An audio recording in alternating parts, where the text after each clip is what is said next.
3 times in a week, U.S. President Donald Trump announces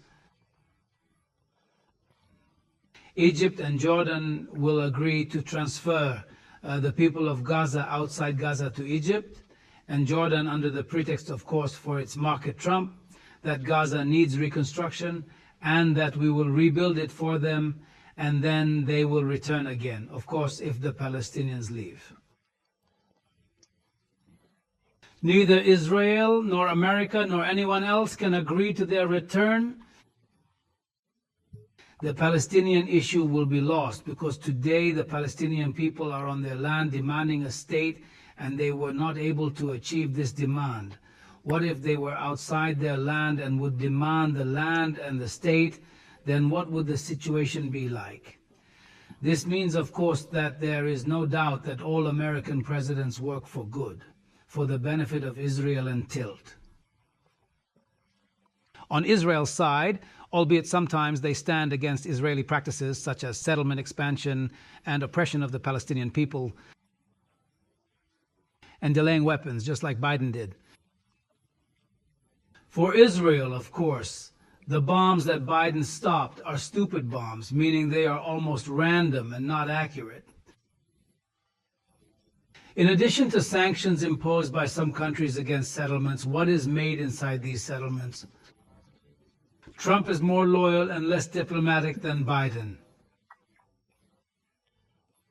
This means that Trump is going with the Israelis in a more extreme way,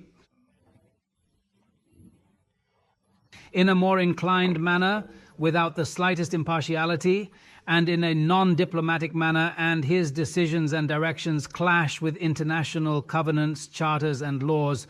So we see him wanting to include Canada. Greenland, similar to his approach to the Panama Canal, aims to reclaim territory, flattening the wall, international borders, and the sovereignty of those nations. He is willing to sacrifice the Palestinian cause for it.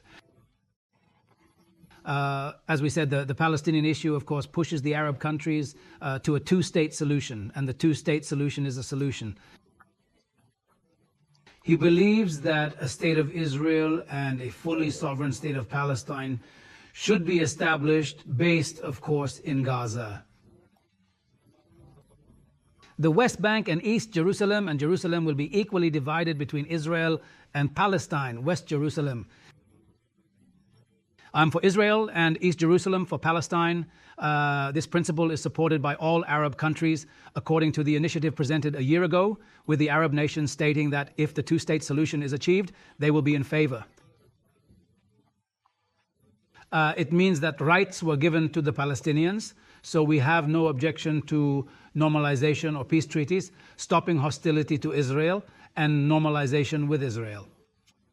Of course, this is a community shared by all the Arab countries that obstructed this matter until now. Of course, the Israelis' unwillingness to do so, and if Netanyahu is an extremist, as we said, and the one who wants to push the war forward so that he does not enter prison, he wants to increase matters and achieve for the Israelis what was not achieved in order to make himself a hero to stay away from prison. He is rewarded rather than imprisoned for corruption cases. It is natural for Netanyahu to coordinate with Trump, who, as we said, is more loyal to Israel, provided that the Palestinians are expelled from Gaza, which is rejected by the Palestinians, as well as Egypt and Jordan, and is considered impossible. But why does Trump believe he can achieve the impossible? Clearly, Trump is not omnipotent. He can't do everything despite many promises. What Trump launched was not able to achieve, and he said, "I will end the war."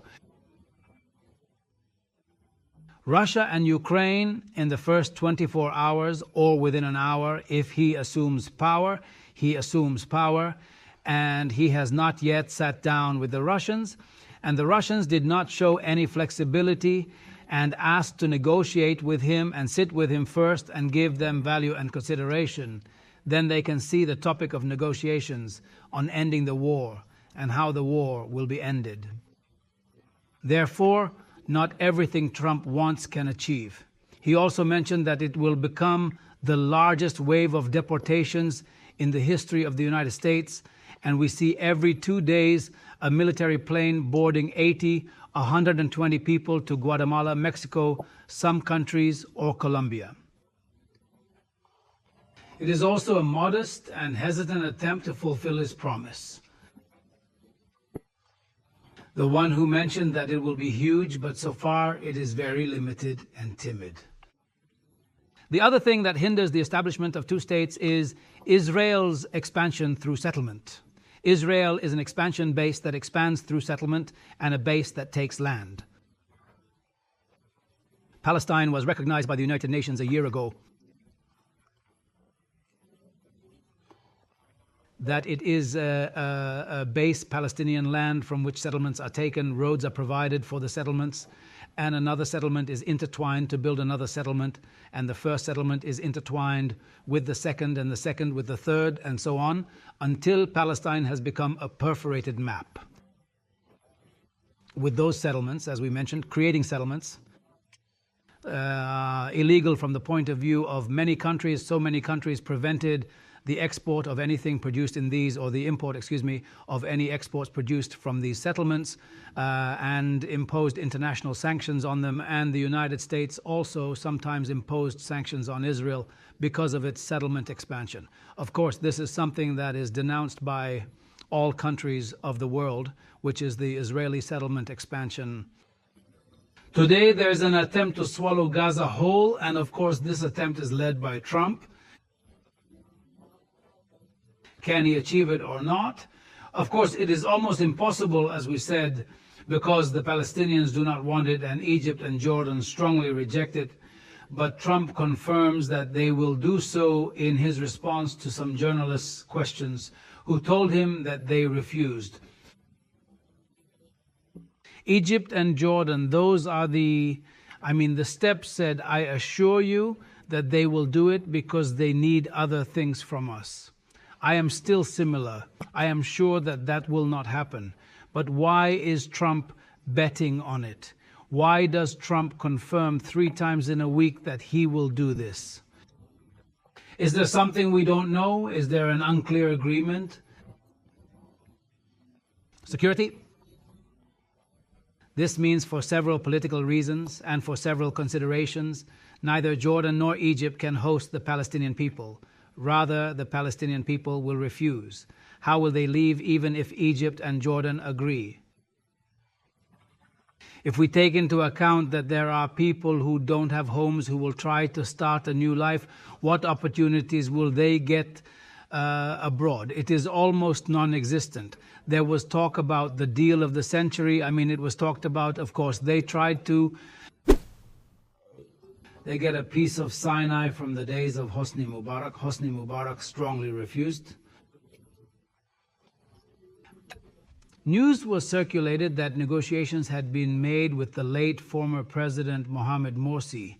That part of Sinai would be taken to form a Palestinian state in exchange for the establishment of a Palestinian state, but they gave them land who was in negotiations, and it was said that there meant initial agreement to that.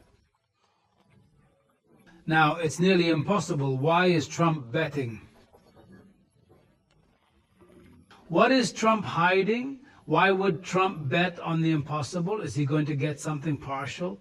Does he want to negotiate something big for something smaller? Things aren't clear yet, but what is certain is that the Palestinian people reject this in all its sects, and the Palestinian people firmly cling to their land, and also the Arab countries support the right of the Palestinian people to remain in their land, as well as Egypt and Jordan. The 2 countries concerned strongly reject it. There was also talk that they would be displaced to Albania. The Albanian Prime Minister apologized and stated that this speech, it is a disgrace to the truth, and it has not been discussed with Albania at all, and Albania generally rejects it in all these data. What is clear from this is that there are attempts to liquidate the Palestinian issue. As we said about the Palestinian issue today, the Palestinians have land and are demanding a state. They had no land, hence they could not claim a state based on three things: people, land, and sovereignty. This defines the state's recognition. In political concepts, if the people exist and there is no sovereignty today, and there is land, it is possible to claim sovereignty. But without land and sovereignty, there is no benefit to the people and no value to the people. These people may even have identification papers from other countries, because Palestine is not recognized in the first place, so it will not. This people can prove that they are Palestinian if they are outside Palestine, so there are attempts to liquidate the Palestinian issue. What does Trump want from these attempts? How far will these attempts go? Which, as we said, is used and meets with the impossibility of achieving it, because all parties reject it. Neither the Palestinians themselves nor the countries that were asked to host them also reject it, and popular demonstrations appeared. From all sectors of the Egyptian people on the Rafah border, it refuses to forcibly expel or displace the Palestinian people. And this is already considered an international crime for any people to forcibly displace their land. How will the Palestinians confront these attempts? Will the positions of Jordan and Egypt change? This is what we will see in the coming days, and I think it is impossible or almost impossible for those countries to agree with the Palestinian people on this, because, as we said, this will be the beginning. What Israel has changed since the days of Hosni Mubarak is to remove land from Egypt, and Egypt will not give up an inch of its land. What is meant by these attempts? This is what we will monitor in the coming period, and this is what is not clear yet. Just as we said, Trump wants to promise and fulfill his promises. So what does he want from this promise? It is very difficult to achieve, even almost impossible to achieve.